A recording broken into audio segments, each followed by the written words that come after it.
Answering the call of her community before her husband's death, Lisa Cunningham says she and Jacksonville Police Lieutenant Chris Cunningham made it their mission as a couple to help and support people in their community on Jacksonville's northwest side. It's now been a year since Lieutenant Cunningham died, the first Jacksonville officer killed by COVID-19 while on duty. So Joy, his wife, says anytime she sees someone in need, it really reminds her of him. You can see the hurt is still so raw. Lisa Cunningham, she says there are days that are truly still a struggle living without the love of her life. They had a plan to grow old together. Part of that plan involved helping others, which now motivates her to continue the work the couple started. It's going to brighten your skin. A specialist in health and wellness. We're going to reduce some of these signs that stress brings on. With the certifications to back it up. Skills Lisa Cunningham has for years loved providing for others. Only now she provides many services for free for disadvantaged neighbors in her area. Like this complimentary facial for 73-year-old resident Evelyn Bankhead, who recently overcame cancer. It's going to feel good. Cucumber is really the best. Lisa's dedication to her community mirrors the mission she started with her husband's support to provide for those who need it most. You're in my heart. We're two together, a joint. You're still here in my heart, so your life is within me. So we're going to do this walk to continue to make a difference, even more so now than ever. Lieutenant Chris Cunningham died 1 year ago from COVID-19, the first Jacksonville police officer killed by the virus in the line of duty. Lisa has helped fill some of the void with a service dog she named Chris that just happened to be born on her birthday, the same day her husband died. It's how I honor Chris, you know, and so I get to say, Christopher, his name is still called in my home. Christopher, look, come here, go get it.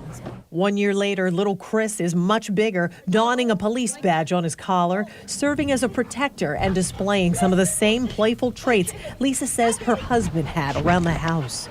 Everything about our house, I can remember a funny story or something that he made me mad and I'm chasing him around the house. Lieutenant Cunningham's passing was also a shock to Jerome Mathis. You know when some people say give you the shirt off their back?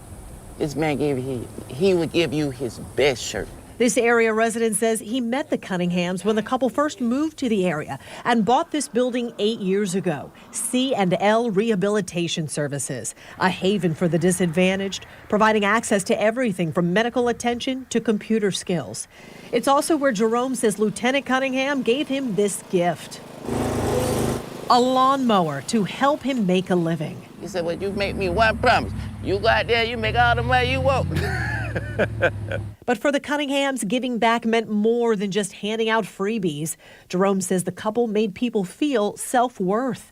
Like the time Jerome says Lieutenant Cunningham invited him to a private police barbecue outside the social services building.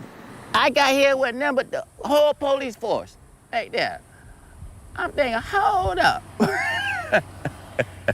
You got me here with all these officers. I said, oh, Lord, I bet I had no warrants. Seriously, made me feel welcome no matter what, including me, no matter. This guy here is awesome. That's the spot right there. That's it right there. Continuing that legacy is the promise Lisa made to her husband, which also helps her. Take my eyes off of me. Take my eyes off of my sadness to see someone else smile. I'm sorry. And that's always been a good feeling to help someone. It's unbelievable to see when you make a difference in someone else's life. A difference Lisa says honors her husband's legacy. When Lieutenant Cunningham died, vaccines were not available yet. Lisa says she prays at night for those who don't see his death as proof the virus is nothing to mess with. More of her thoughts about the COVID-19 vaccines inside this story on news4jax.com.